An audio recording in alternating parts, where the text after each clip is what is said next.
All right, guys, you guys should have done lessons 1, 2, 3, and 4 for discussing the ideas of the protagonist and the antagonist, and the idea that the antagonist is it a human character, and the answer here is no.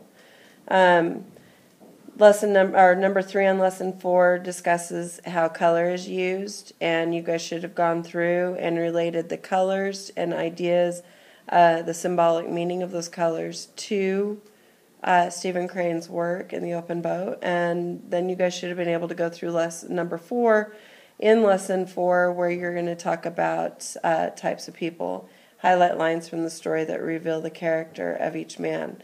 In the margin, you should have noted those stereotypes and elaborated those on your paper. So now you're going into lesson 5 for this section. It's going to be divided up in this manner. You're going to look at 5 through 8, where you're going to determine, in number 5, you're going to talk about the insignificance of humanity and civilization, and you're going to talk about those on your paper. Insignificance, if you're looking at terminology here, insignificance meaning the idea that man is not important, okay? Not important. Let me fix that. All right. And civilization is also a part of that humanity, because civilization is built from human beings, okay? Built from cultures.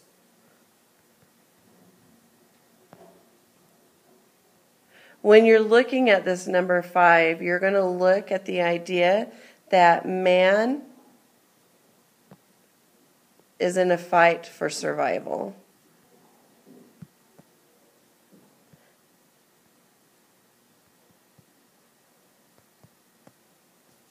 Now, many of you are wondering, do I have to make these notes on my paper? Probably wouldn't hurt you. It's good for you guys to get clear meaning behind directions, okay?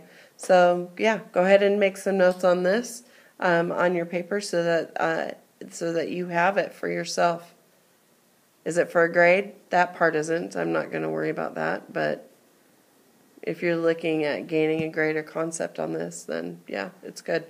Okay, so what you have here now is that we're going to look at lines that represent the non-importance of humanity and the idea that civilization, which is built from culture, from human beings, is in a fight for survival. Survival against what? What is the antagonist? The antagonist is nature, the ocean. Okay, so we're looking at man versus nature at this point. Number 6, you are to take and highlight lines that represent the power of nature and elaborate those on paper, which just follows along with this idea that man is in a fight for survival against nature. Number 7, you're going to talk about metaphors and simile. This whole thing has metaphors and similes. You're going to find examples of those and note those in the margin. And then number 8, you're going to talk about personification. This long word that we're looking at, I actually had to look up because I've never heard of it before. Anthropomorphism. Anthropomorphism. It's basically a supercharged personification. Okay? You're going to basically highlight examples and note those acts of personification, which is all I really am looking for in your story. All right? So let's go ahead and take a look at the story. Go ahead and turn to page 2 of The Open Boat. We're going to take a look at the captain. And it's going to go in that third paragraph down, the hurt captain. Okay? This is going to be the very first thing that I've noticed about this number 5. The hurt captain lying in the front was feeling defeat and despair. It was despair that comes, for a time at least, to even the bravest and most enduring when the business fails. The army loses, the ship goes down. The mind of the master of a vessel is rooted deep in her wood, whether he commands for a day or many. And this captain had in his thoughts the firm impression of a scene and the grays of dawn, with the 7 faces turned down in the sea. And later the remains of the ship, washed by waves, going down, going low and lower and down. Thereafter there was something strange in his voice. Although steady, it was deep with grief, and of a quality beyond speech or tears. Okay, so first, what are we talking about here? We're talking about the hurt captain, how he's lying in the front of the boat, the open boat. And he was feeling defeat and despair. We should have already talked about that when you're looking at when you were looking at stereotypes. This man who goes down with a ship, but he didn't. Then that's really important to note. He did not. So yes, he's going to feel that defeat, that despair that comes over him. He feels almost as a guilt, okay? He was considered the mind of the master, all right? His thoughts are looking back at all the things that he has lost, including those 7 faces. 7 faces, what are those? This is a metaphor, folks. Okay, those 7 faces, you're looking at 7 men, 7 crew members.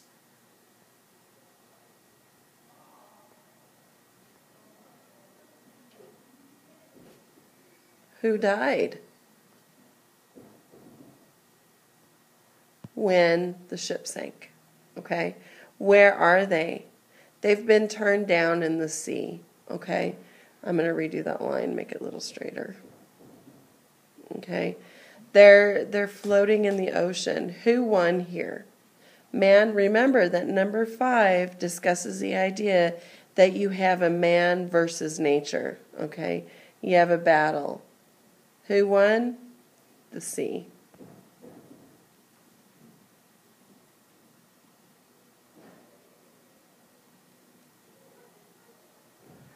Did the sea feel bad about it? Nope. The sea thought nothing of it. Nothing of the idea that life was lost.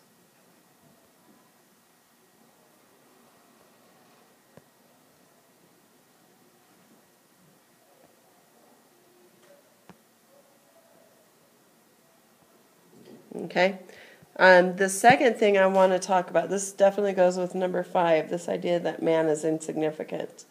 The second thing I want to mention is that you have the remains of the ship.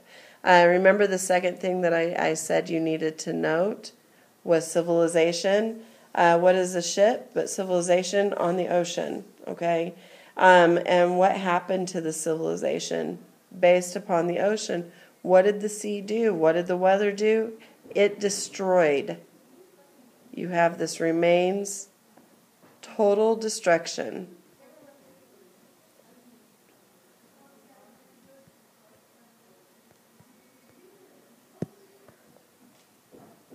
Of a civilization.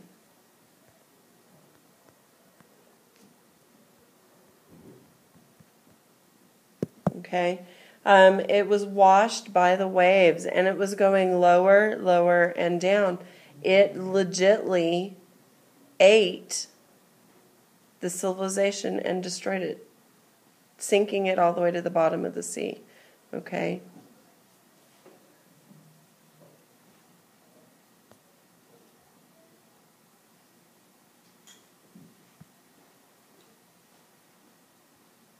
Okay? So you're looking at that conflict between man and nature in number 5. You're going to see that throughout the writing. You're going to have to look closely for it and think about the conflict between man and nature. So that's number 5. You will have to go in and find those areas where nature wins, and how nature basically determines that man is insignificant. He's not in control. Nature's in control. All right, so now we're going to look at the power of nature and elaborate those on your paper. This I really like this line. Okay, so we're going to go ahead and go down a little bit. I need to go ahead and get rid of these notes. Make sure you take these notes. If you need them again, you can always rewind this recording and get these notes down, because I do have to scroll down on on my story, and this program doesn't allow me to keep the notes and scroll at the same time. So I'm going to go ahead and get rid of these, and I'm going to scroll down because this works directly on the same page, which is really cool. All right. So you have this. I'm going to scroll down to it looks like it's going to be the second to the last paragraph. And we're looking at the power of nature. So let's take a look at the power of nature here as my computers connect. Thank you. And let's take a look at the particular danger of the sea is the fact that after successfully getting through one wave, you discover that there's another behind it. The next wave is just as nervously anxious and purposeful to overturn boats. In a 10-foot boat, one can get a good idea of the great force of the sea. Each gray wall of water approached. As each gray wall of water approached, it shut all else from the view of the men in the boat. It was not difficult to imagine that this particular wave was the final outburst of the ocean, the last effort of the determined water. Now you've got definite power of the sea going on here. And remember, number 6 says, highlight lines that represent the power of nature and elaborate those on your paper. So I'm looking at this particular danger of the sea is the fact that after successfully getting through one wave, men fighting, they discover that there's another behind it. And for me, this is the relentless act of the sea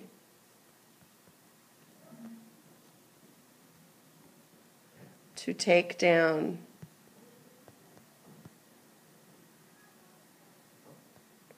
anything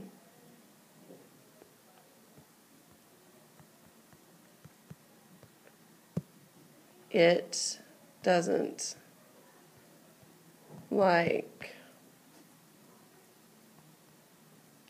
in its waters. Okay. These men are riding a boat. The boat's not normally there. The waves don't like it. It's almost like if you've ever broken a horse, the horse wearing a new saddle. It's almost kind of that same concept, which I really like because that just goes right back up into the idea that it's not like a seat on a jumpy horse. Okay, in the paragraph before this. The waves are nervously, here we go. The waves are nervously anxious and purposeful to overturn boats. They want to get rid of it. They don't want anything there, okay? There's a great force of the sea. And then I really like this image of this huge gray wall of water looming over these men. Cannot see beyond it. It's almost as if a giant is attacking or see beyond it. And it's almost as if a giant is attacking these men in the boat over and over and over again. Okay? So that would be number 6. Number 7, you're looking at the open boat is rich in metaphors and similes. Find examples and note their significance in the margins.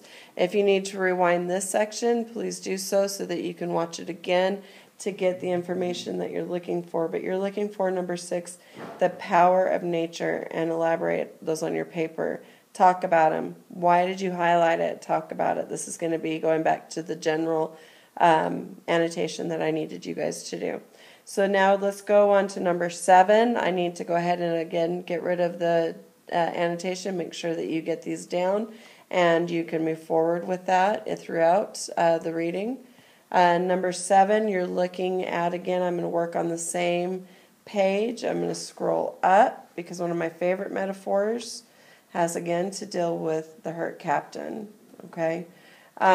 This idea of the mind of the master of a vessel. Okay? So you have this mind of the master of the vessel, definite metaphor. Okay? This is going to be the captain, the leader. Okay?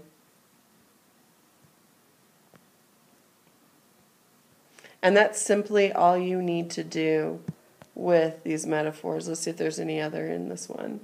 The hurt captain lying in the front was feeling defeat and despair. It was despair that comes for time at least to even the bravest and most enduring. When the business fails, the army loses, the ship goes down.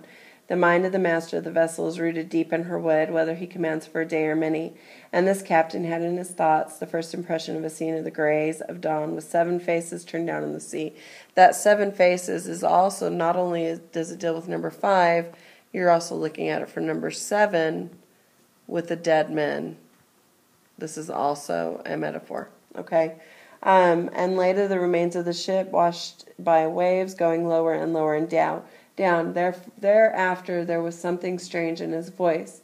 Although steady, it was deep with grief and a quality beyond speech or tears.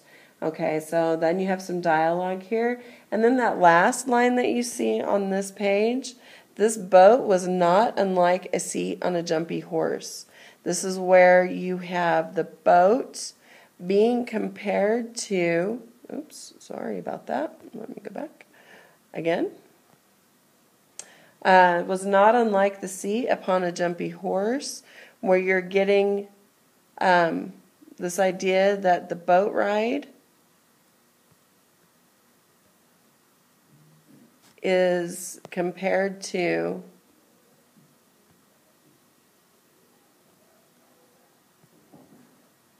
an unbroken horse, or a horse that is newly broken. Okay? It's not smooth. And you're looking at going up and down and having to hold on for your life. Okay? So that's how you do number 7. You need to look. I found 3 of them within just a very short period of space, and you need to go in and really look for those metaphors. Again, you need to rewind this if you need to get these, and to watch this again if you need to watch and get a better idea on metaphor and on simile. Metaphors, remember, is a comparison without using like or as. Often you're going to see a renaming of an idea, like the leader and the captain, equaling to the mind of the master, or those 7 faces, dead men, or you're going to be very blatantly using like or as for the simile. Okay? So I need to take away this one so I can work on number 8. Number 8, you're looking at personification. Okay, going back down on this document, I'm still staying on this page. I really like this page. This page is full of stuff. You have an angry sea. Okay, it's nervously anxious and purposeful. The idea that this ocean or this wave that's coming, next wave is just as nervously anxious and purposeful to overturn boats. Seriously, waves nervous and anxious and full of purpose, you're definitely using strong form of personification. Okay? And it's as simple as this. You underline it or highlight it and tell me this is an example of personification. Okay? So that's lesson 5, activities 5 through 8. That will get us through a really good chunk, and we're halfway through our annotation for this. Like I said, lesson 3 in class, lesson 3 is the biggest, and then you have this chunking of lesson 4, lesson 5. I will have lesson 6, 7, and 8 posted before we come back from spring break, so that we can get this finished and get it going. All right, thanks, guys.